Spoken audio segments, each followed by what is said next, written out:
স্বাগত খেলা যুগে, আপনাদের সাথে আছি আমি তাজিন খন্দকার। শুরুতে এই ক্রিকেটের খবর। গাড়িটা চলছিল সুপার স্পিডে, কিন্তু হঠাৎ ব্রেক কষতেই যেন সব ওলটপালট। বার্থডে বয় মুশফিকের রেকর্ড গড়া ৭১ আর তাসকিনের ক্যামিওতে স্কোরবোর্ড স্পর্শ করলো ৪১৩। কিন্তু এরপরের গল্পে শুধুই পাকিস্তানি সুবাতাস। আব্বাসের ৫ উইকেটের পর ফিল্ডিং মিসের মহড়ায় আজান ইমামদের ব্যাটে স্টিম রোলার চলল টাইগার বোলারদের ওপর। এক উইকেটে ১৭৯ রান তুলে চালকের আসনে এখন পাকিস্তানি। বিস্তারিত রিপোর্টে।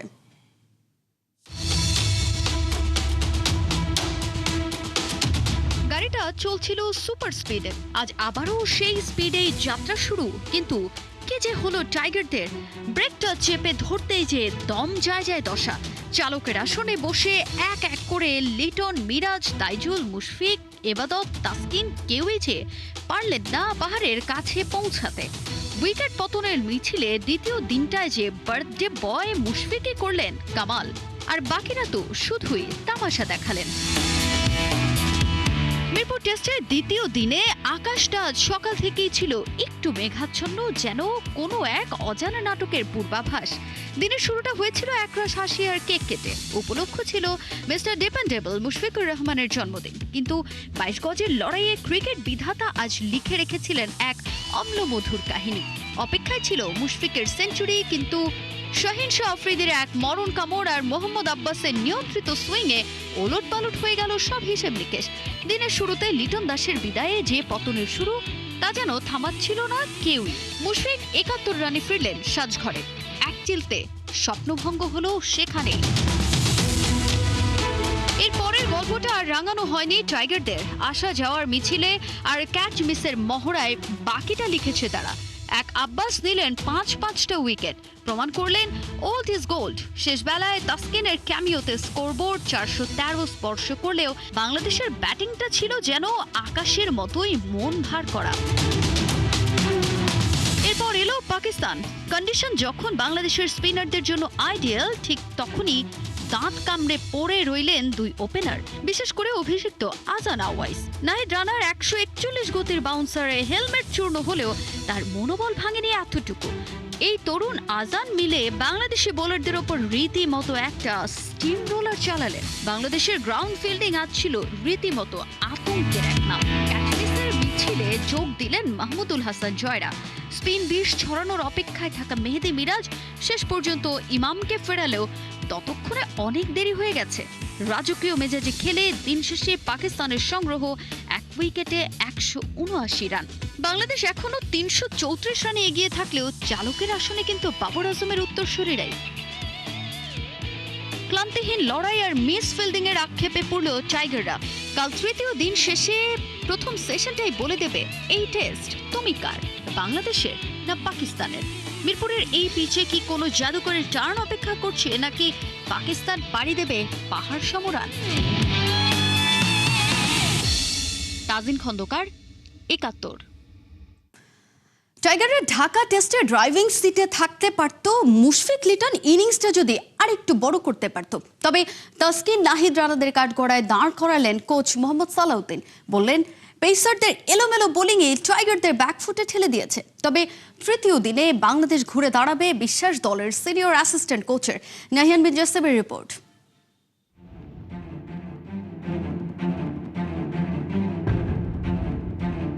মুশফিকুর রহিম পরিবার সহ তার যে বার্থডেটা, সেই বার্থডেটা সেলিব্রেট করেছেন। তারপর বিসিবি সভাপতি তামিম ইকবালের সঙ্গে ছবি তুলেছেন। জন্মদিনের যেই স্মৃতিটা, সেই স্মৃতিটাকে ফ্রেমে আটকে রাখার চেষ্টা করেছেন। মুশফিক এই দিনটা, অর্থাৎ আজকের দিনটা, তার যে বার্থডেটা, সেটাকে আরও স্পেশাল করতে পারতেন যদি মিরপুরের এই হোম অফ ক্রিকেটে একটা সেঞ্চুরি করতে পারতেন। সবশেষ টেস্টটা তার ১০০তম টেস্ট ছিল ক্যারিয়ারের, সেখানে তিনি সেঞ্চুরি করেছিলেন। আজকে যেভাবে খেলছিলেন তাতে করে মুশফিক কিন্তু সেঞ্চুরির পথেই আগাচ্ছিলেন, কিন্তু ৭১ রানে আউট হয়ে যেতে হয় তাকে, যার কারণে দিনটা স্পেশাল, দিনটাকে আরেকটু স্পেশাল করা যায়নি। যদি মুশফিক সেঞ্চুরি করতে পারতেন তাহলে বাংলাদেশের রানটা ওই বোর্ডে ৪১৩ না হয়ে আরেকটু বড় রান হতে পারত। আরেকটা সেশন ব্যাটিং করতে পারলে আমাদের জন্য ভালো হতো, বাট দিন শেষে আমরা তো অলমোস্ট 400 রান ক্রস করছে। আমার মনে হয় যে আরও হয়তো 50 রান করলে আমাদের জন্য অনেক বেটার হতো। যদি লিটন এবং মুশফিক যদি আরেকটু লম্বা খেলতে পারতো তাহলে আসলে আমার মনে হয় না যে খুব বেশি মানে আরও কিছু ছিল। দ্বিতীয় দিনের খেলা শেষে বোর্ড সভাপতি তামিম ইকবাল এবং তানজিদ তামিম দুজনের লম্বা আলাপচারিতা। তানজিদ তামিমের এই ম্যাচটাতে অভিষেক হয়নি। অভিষেক হলে হয়তোবা তানজিদ তামিমকে দেখা যেত তার যেই স্বভাবসুলভ ব্যাটিং অর্থাৎ এগ্রেসিভ ব্যাটিং, সেই ব্যাটিংয়ে দেখা যেত। এবং এই কথাটা আসলে এই টেস্ট শুরুর আগে নির্বাচক হাবিবুল বাশার বলেছিলেন বাংলাদেশ টেস্ট ক্রিকেটে নিজেদের যেই ধরনের প্যাটার্নে আসলে খেলে অভ্যস্ত সেখান থেকে একটু বেরিয়ে আসতে চায়, একটু আক্রমণাত্মক ক্রিকেটটা খেলতে চায়। ঠিক ঢাকা টেস্ট এখন যেভাবে আগাচ্ছে তাতে করে ঢাকা টেস্টের ভাগ্যটা ঝুলে আছে এখন বাংলাদেশের বোলারদের দিকে, ব্যাটসম্যানদের দিকে না। কারণ ব্যাটসম্যানরা মোটামুটি যে কাজটা করে দিয়েছেন সেই কাজের পর এখন বোলারদের আসলে টেস্ট ম্যাচটাকে জয়ের দিকে নিয়ে যেতে হলে বড় ভূমিকা রাখতে হবে। নাহিদ রানাটা আসলে ঠিক ওই যে ঘাসের উইকেটটা দেখে অনেকটা এক্সাইটেড হয়ে গেছেন, যার কারণে দিন শেষে ঠিক যেই জায়গায় বলটা করার দরকার ছিল তারা সেই জায়গার মতো বলটা করতে পারেননি। স্পিনারদের জন্য কিন্তু আসলে খুব ভালো কিছু দেখছেন না কোচ সালাউদ্দিন। দেখুন, একটা মানসিকভাবে আপনি যে কোনো ফাস্ট বোলারই যখন উইকেটে দেখবে যে ঘাস আছে, তারা এক এক্সাইটমেন্ট আসতেই পারে। আমার মনে হয় যে পাকিস্তানের থেকে আমাদের পেস তো একটু বেশি হইলেও আমাদের এই জায়গাটা আমরা একটু এগিয়েছিলাম। বাট আপনাকে ভালো জায়গায় তো বল করাটা খুব বেশি ইম্পর্টেন্ট। তো আমরা মনে হয় যে আমরা অনেক লুজ বল করেছি, ওইটা যেন কালকে না হয় সেটাই আমরা লক্ষ্য রাখবো। আমি আবার বলবো যে এখানে আসলে স্পিনারদের খুব বেশি কিছু করার নেই। বল এখনও ঘুরতেছে না, বল সোজা স্টাম্পে ব্যাটেই আসতেছে। দিন শেষে বিধ্বস্ত, মন খারাপ পেস বোলিং কোচের। দ্বিতীয় দিনে যে ব্যর্থ টাইগার পেস ইউনিটটা, সান্ত্বনা দিতেই হয়তো এগিয়ে গেলেন বিসিবি বস। তামিমের ভরসা আছে শন টেইটের পেস ইউনিট নিয়ে। দিন শেষে একমাত্র উইকেটটা স্পিনার মিরাজের ঝুলিতে। কিন্তু ঢাকা টেস্ট জিততে মূল কাজটা করতে হবে পেসারদের। তৃতীয় দিনে সবাই তাকিয়ে থাকবে তাসকিন, রানা, ইবাদতের দিকে। পাকিস্তান প্রথম ইনিংসে এখনো 234 রানে পিছিয়ে। নাহিয়ান বিন জসিম, ৭১। গতির রাজা বলা হয় পাকিস্তানি বোলারদের। ইমরান খান, শোয়েব আখতারদের যুগ শেষ হলেও হারিস রৌফ, শাহিন শাহ আফ্রিদিরা সেই লেগেসি ধরে রেখেছেন। তবে সাম্প্রতিক সময়ে শাহিনরা বিট হয়ে যাচ্ছেন টাইগার বোলারদের সামনে। এক নাহিদ রানাই পেছনে ফেলে দিচ্ছেন পাক বোলারদের। মিরপুর টেস্টে দেখা গেল রানাদের গতির ঝলক, আর বুড়িয়ে যাওয়া শাহিন গতি তুলতেই গেলেন ভুলে। আবু নাইমের রিপোর্টে বিস্তারিত।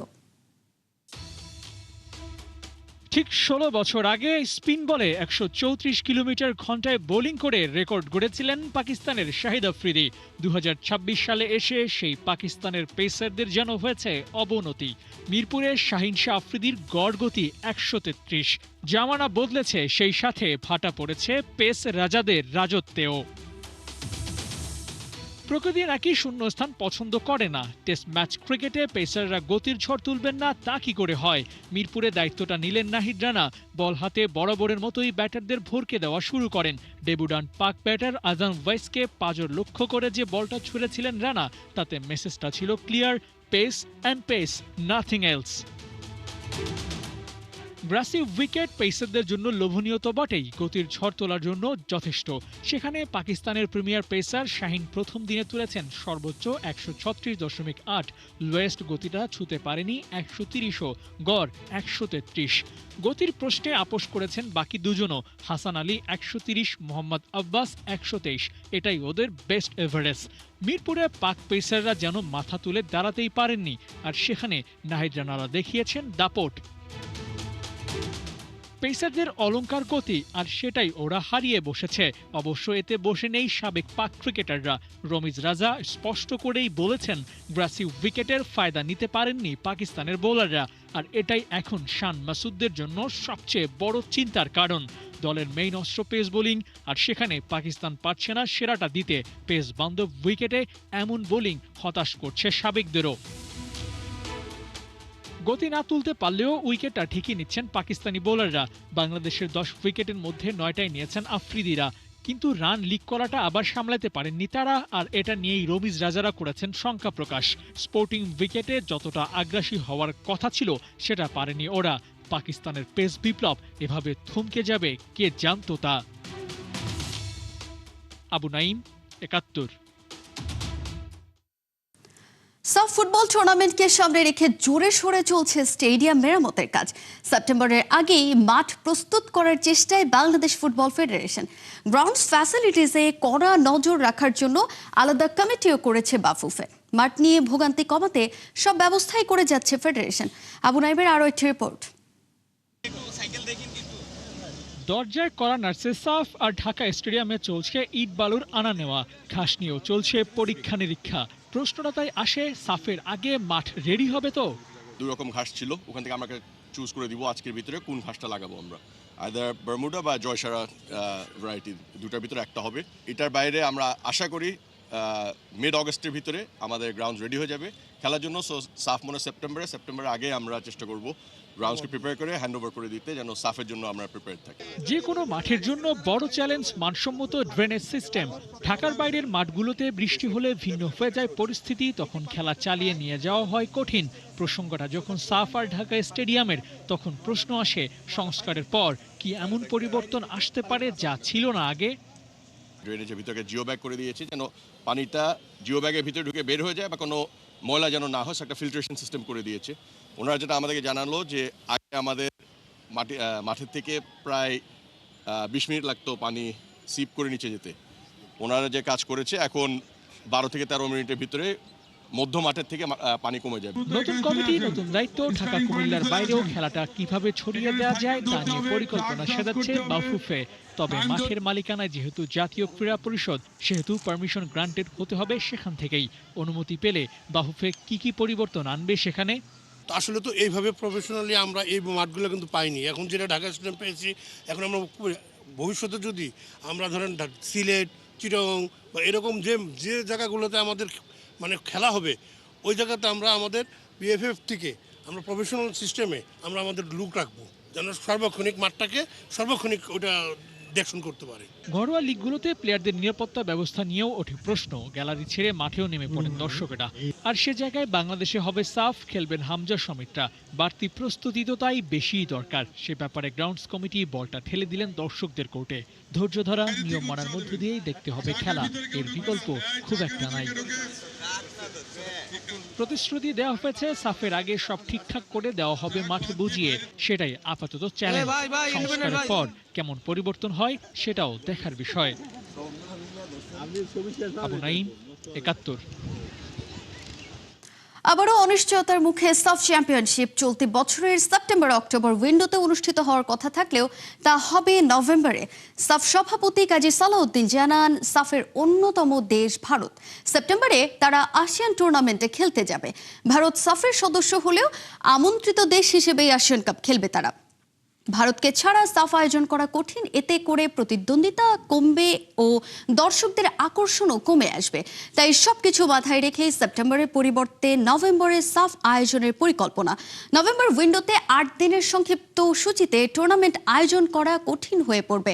এখনও আনুষ্ঠানিক ঘোষণা না আসলেও বাংলাদেশই এখন পর্যন্ত আয়োজক হওয়ার দৌড়ে এগিয়ে আছে।